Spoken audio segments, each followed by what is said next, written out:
حضرت عائشہ رضی اللہ عنہا نے بیان کیا کہ جب رسول اللہ صلی اللہ علیہ وسلم ہجرت کر کے مدینہ تشریف لائے تو ابو بکر رضی اللہ عنہ اور بلال رضی اللہ عنہ کو بخار ہو گیا۔ بیان کیا کہ پھر میں ان کے پاس عیادت کے لیے گئی اور پوچھا، محترم والد بزرگوار، آپ کا مزاج کیسا ہے؟ بلال رضی اللہ عنہ سے بھی پوچھا کہ آپ کا کیا حال ہے؟ بیان کیا کہ جب حضرت ابو بکر رضی اللہ عنہ کو بخار ہوا تو وہ یہ شعر پڑھا کرتے تھے، ہر شخص اپنے گھر والوں میں صبح کرتا ہے اور موت اس کے تسمے سے بھی زیادہ قریب ہے۔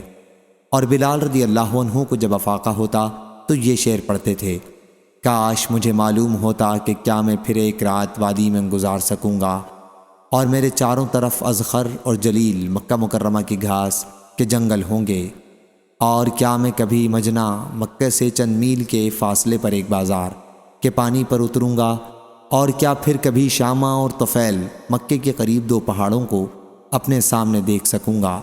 حضرت عائشہ رضی اللہ عنہا نے بیان کیا کہ پھر میں رسول اللہ صلی اللہ علیہ وسلم کی خدمت میں حاضر ہوئی اور آپ کو اس کی اطلاع دی۔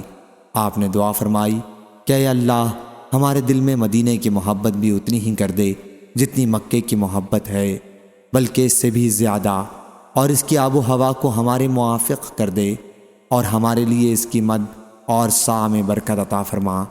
اللہ اس کا بخار کہیں اور جگہ منتقل کر دے اور اسے مقام جحفہ میں بھیج دے۔ صحیح بخاری حدیث نمبر 5654۔